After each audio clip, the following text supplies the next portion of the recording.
नमस्कार दोस्तों। एडुशन आईएएस की यूट्यूब चैनल पे आप सबका स्वागत है। आज के हमारा डिस्कशन का टॉपिक है एंशिएंट इंडियन हिस्ट्री की पॉलिटिकल लाइफ इन वैदिक एज। जैसे कि आप लोगों को पता है कि वैदिक एज एक बहुत ही इंपॉर्टेंट टॉपिक है हमारे हिस्ट्री ऑप्शनल के नज़रिए से। और जो जितने भी एज होते हैं एंशिएंट इंडियन हिस्ट्री और मिडिएवल इंडियन हिस्ट्री में, तो हमें इन सारे टॉपिक को political life, social life, economic life and religious life, इस 4 टॉपिक में डिवाइड करके मेनली पढ़ना होता है। तो आज की इस क्लास में हम डिटेल्स में डिस्कस करेंगे about the political life of वैदिक एज। तो चलिए आइए स्टार्ट करते हैं। देखिए दोस्तों, वैदिक एज को मेनली दो टाइम पीरियड में डिवाइड किया जाता है, अर्ली वैदिक as and later Vedic as. तो अर्ली वैदिक एज जो था वो था मेनली 1500 बीसी से लेकर के 1000 बीसी तक, और लेटर वैदिक जो एज था वो था 1000 बीसी से लेकर के 600 बीसी तक। तो अगर हम पॉलिटिकल लाइफ की बात करें तो हुआ ये था कि जो वैदिक एज था वो शुरू ही हुआ था 1500 बीसी में by the coming of the Aryans in India from Central Asia. तो जब सेंट्रल एशिया से वो लोग आए थे, they were tribal people, they had a tribal character and they were basically nomadic people. Nomadic people means किसी एक जगह पे सेटल नहीं होते थे, वो कभी एक जगह पे रहते थे तो कभी दूसरे जगह पे शिफ्ट हो जाते थे। That is called nomadic life, okay. And they had a nomadic culture.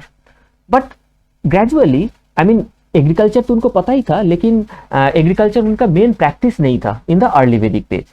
लेकिन लेटर वैदिक एज में एग्रीकल्चर उसका मेन प्रैक्टिस बनता चला गया और वो सेटल्ड लाइफ जीने लगे, वो सेटल्ड हो गए। तो नोमैडिक लाइफ से लेकर के सेटल लाइफ तक ये जो एवोल्यूशन हुआ था अर्ली वैदिक से लेटर वैदिक में, उनकी पॉलिटिकल लाइफ में भी उसी तरीके से चेंजेस आई थी। फॉर एग्जांपल, अगर नोमैडिक लाइफ में जो ट्राइबल लोग थे उनका मेन जो कैरेक्टरिस्टिक था वो था ट्राइबल यूनिट, दैट इज जन, that means the tribal unit, okay. तो जब यही ट्राइबल यूनिट सेटल हो गए, उनका जो एवोल्यूशन हुआ that came to be known as जनपद।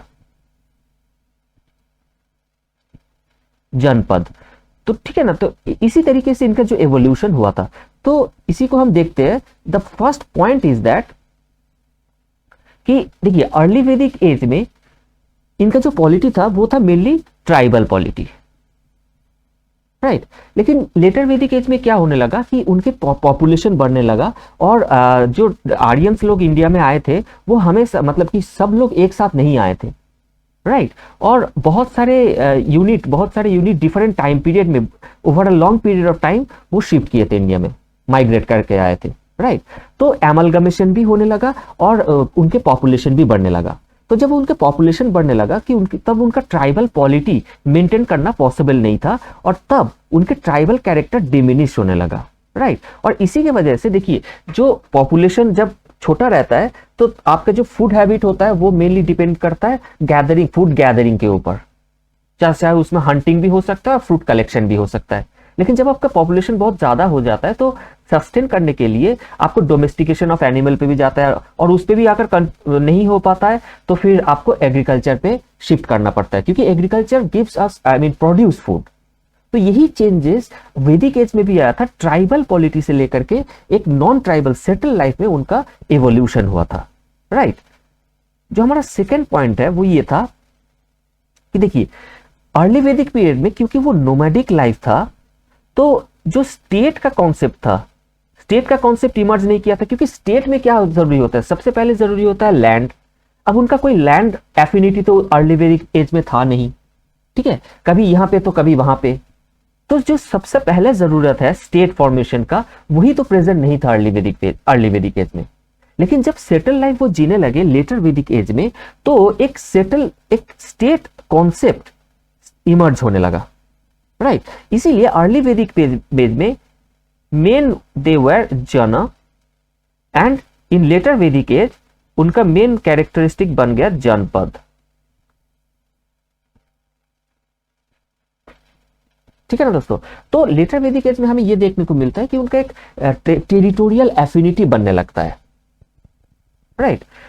तो जो ट्राइबल फेज होता है उसमें लोगों में एक इगैलिटेरियन का कॉन्सेप्ट होता है, क्योंकि देखिए ट्राइबल यूनिट में हमेशा लोग समानता के नजरिए से देखा जाता है। एक ट्राइबल चीफ होता है और बाकी लोग जो होते हैं वो ट्राइबल चीफ थोड़ा सा ऊपर होता है, that that leads the entire community, entire unit into battles, और it protects the entire community. Apart from it, all the other people participate equally and they divide all the resources equally among themselves. और एक tribal unit में ये इगलिटेरियनिज्म एक बहुत ही important feature भी होता है। लेकिन सेटल लाइफ में क्या होता है, जब आप एग्रीकल्चर प्रैक्टिस करते हो तो एग्रीकल्चर में आपके प्रोडक्शन होता है और उस प्रोडक्शन में आपका एक प्राइवेट प्रॉपर्टी बनता है। तो अर्ली वैदिक पेज में प्राइवेट प्रॉपर्टी एज सच कोई कॉन्सेप्ट इतना नहीं था, डेवलप नहीं था, लेकिन लेटर वैदिक एज में वो प्राइवेट प्रॉपर्टी के कॉन्सेप्ट आने लगा। और जब प्राइवेट प्रॉपर्टी आएगा तो उसको प्रोटेक्ट करने के लिए भी आपको लोग चाहिए, तो उसका प्रोटेक्शन कौन देगा? प्रोटेक्शन तो देगा वो स्टेट, राइट। तो लेटर वैदिक एज में हमें ये देखने को मिलता है कि स्टेट के कॉन्सेप्ट इमर्ज होने लगता है।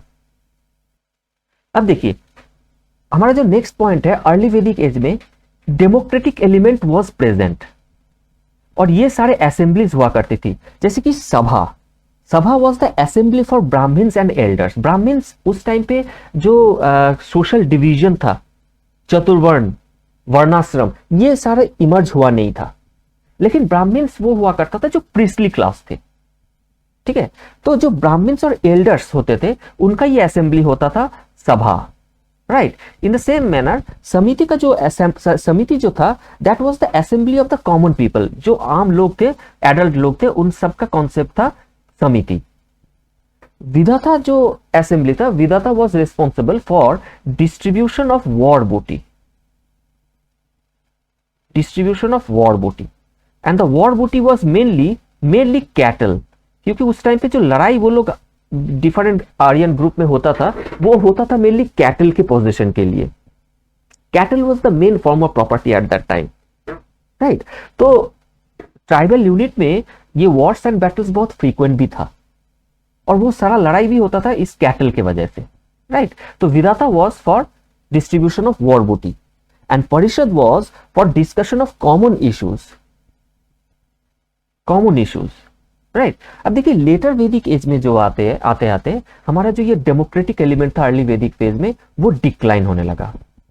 विधाता और परिषद आउट ऑफ कंटेक्स्ट चला गया। पहली बात तो देखिए जो विधाता था that was for the distribution of war बूटी।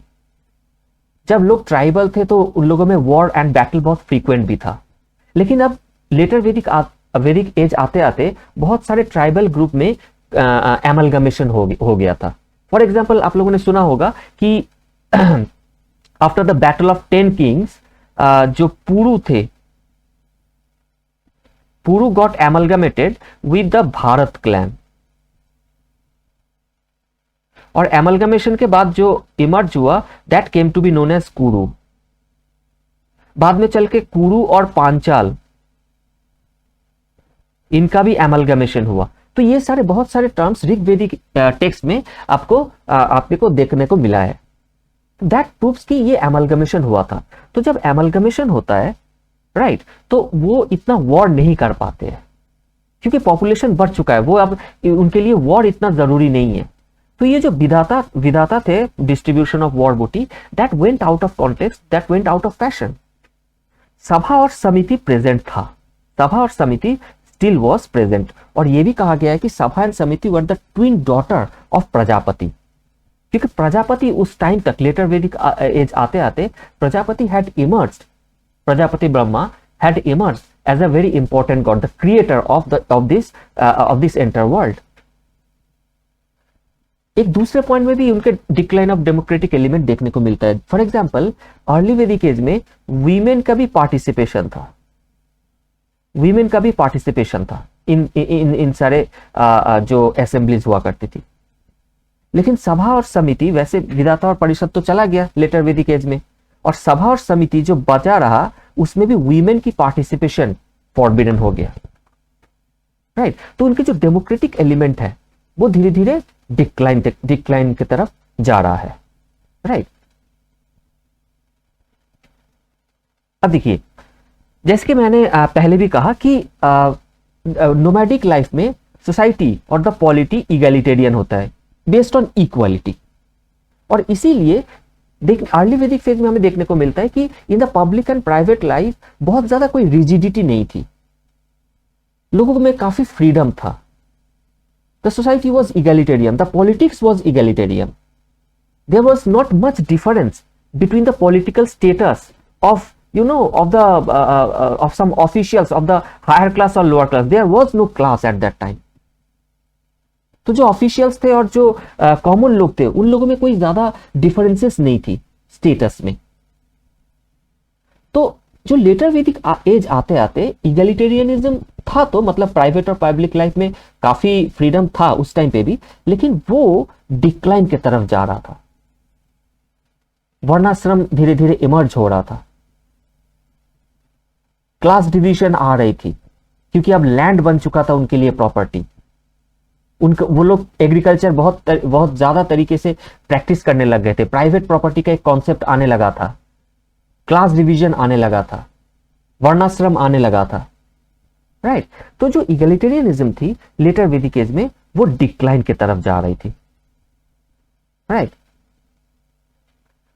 अब देखिए in the early Vedic phase ये था जो हायरार्की था, जनक that is the tribal unit. तो जो ट्राइबल यूनिट के जो हेड थे उनको कहा गया rajan. Rajan the entire tribal unit was divided into number of vis. The chief of the vis came to be known as vispati. Vispati. A vis was divided into several grama village. The head of the village was called Gramani, and one village was made up of several families. Kula, that is family. और जो head होते थे family के उसको कहा गया कुलपति। तो जो most basic element of the early Vedic polity, that was the family, and what was the most important was the tribal unit. लेकिन लेटर वैदिक एज आते आते एक जनपद और राष्ट्र का कॉन्सेप्ट आया, और जब जनपद और राष्ट्र का कॉन्सेप्ट आया तो ये जन का कॉन्सेप्ट खत्म हो गया, और ये जो राजन थे उनका जो हेड थे उनका स्टेटस और उनका प्रेस्टीज बढ़ने लगा। अब देखिए जब प्रेस्टीज और स्टेटस बढ़ने लगता है तो वैसे वैसे उनका जो सैक्रिफिशियल जो रिचुअल्स थे उनका भी इलेबोरेशन बढ़ने लगा। Different types of sacrificial rituals emerged. For example, Ashwamedha sacrifice. Ashwamedha sacrifice was for territorial expansion. Rajaswa sacrifice. Rajaswa sacrifice was for coronation of the king. Vajapeya sacrifice. It was for the increase of the strength of the king. तो धीरे धीरे ये class division आ रहा है, एक ruling class बनता चला जा रहा है, रूलिंग क्लास बनता चला जा रहा है और स्टेट कॉन्सेप्ट आने लगा है, right.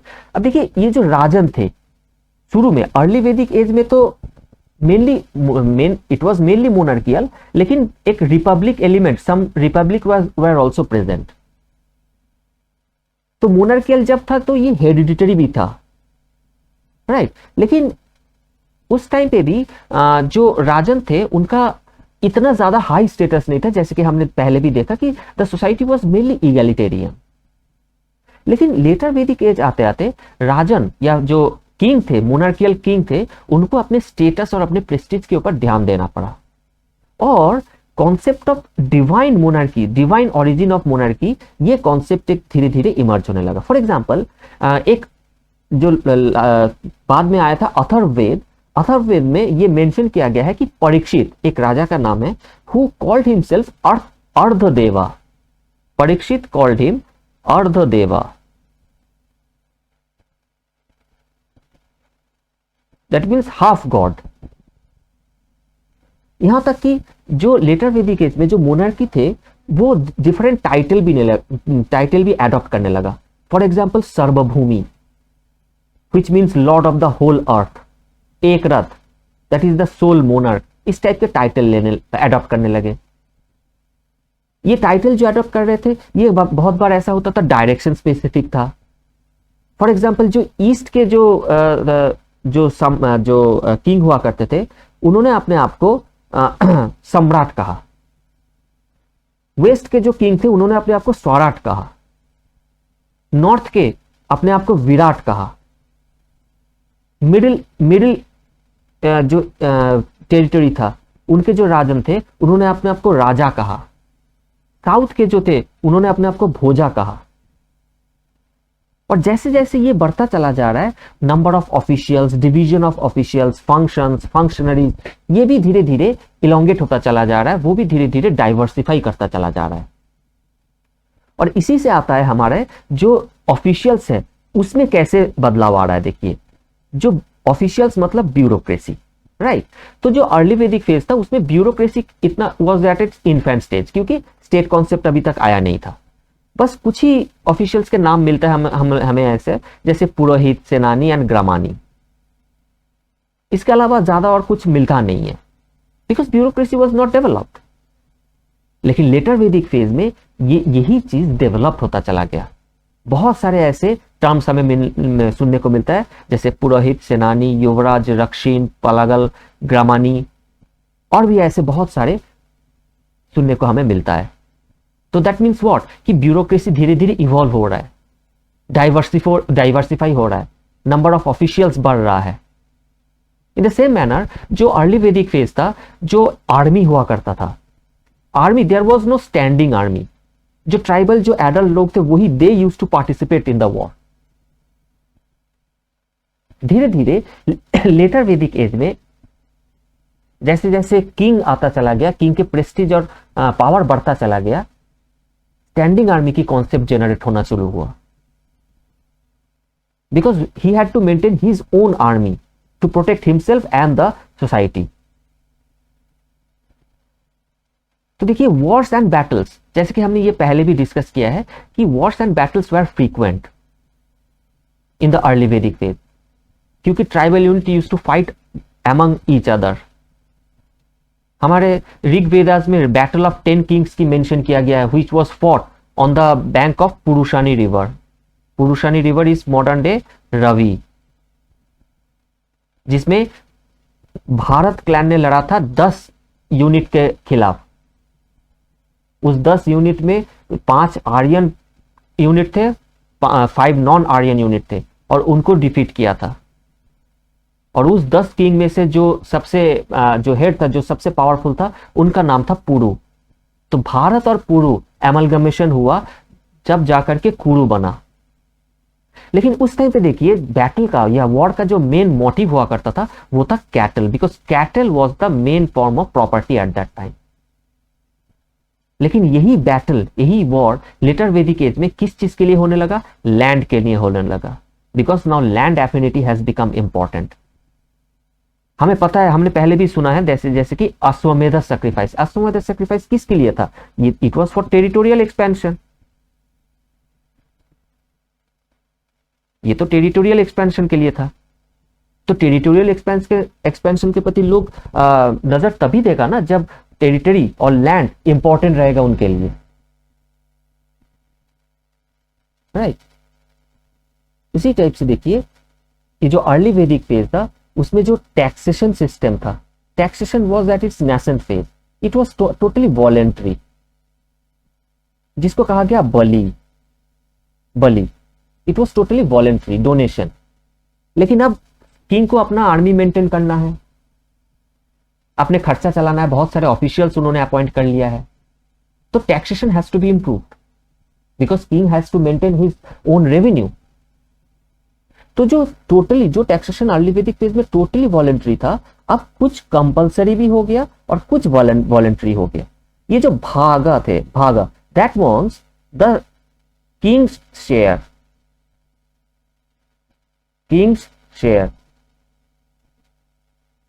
this was compulsory, whereas bhoga means ceremonial gift.